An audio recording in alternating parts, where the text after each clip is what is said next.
Ce jeune chinois est en train de danser jusqu'à épuisement en direct sur internet. Et quand il veut se rasseoir, eh ben non.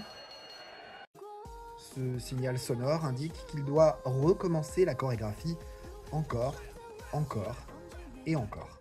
Bienvenue dans le monde un peu flippant des Twanbo. Les Twanbo, c'est la version chinoise des groupes d'idoles japonais ou de K-pop.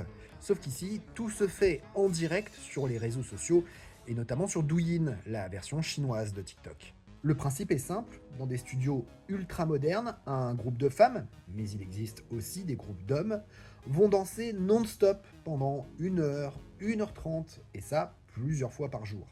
Et attention, hein, on ne leur demande pas de chanter, non, tout ce qu'on leur demande, c'est de danser et d'être beau. Les spectateurs dans tout ça, ils ont un rôle central. Ils peuvent offrir des cadeaux virtuels pour demander à une danseuse en particulier de refaire une chorégraphie qu'ils ont bien aimée. C'était le cas du jeune homme du début, mais aussi de cette jeune femme qui clairement n'en peut plus. Et vraiment, c'est hallucinant à voir.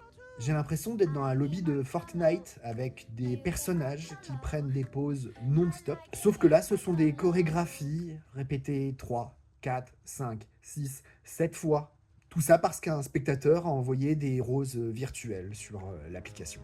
Depuis l'année dernière, la popularité des Twanbo a explosé. En Chine, on compterait actuellement plus de 5000 entreprises qui produisent ce genre de contenu, et ça va du studio ultra moderne à celui-ci perdu au fin fond de la campagne chinoise. Cette industrie, qui devrait peser 2 milliards de dollars cette année en Chine, fait miroiter aux Chinois la promesse de devenir célèbre grâce à quelques pas de danse et beaucoup de maquillage, on va pas se mentir, comme dans cette vidéo où une boîte qui produit des Twanbo a pris une femme de 49 ans, l'a maquillée, oui c'est bien la même femme, pour la mettre ensuite dans une session live entourée de beaux jeunes hommes. Sauf qu'on s'en doute, seule une poignée réussira dans cette industrie, tandis que la majorité risque de se faire broyer et de se faire jeter comme une vieille chaussette dès qu'il n'y aura pas le nombre de likes nécessaire.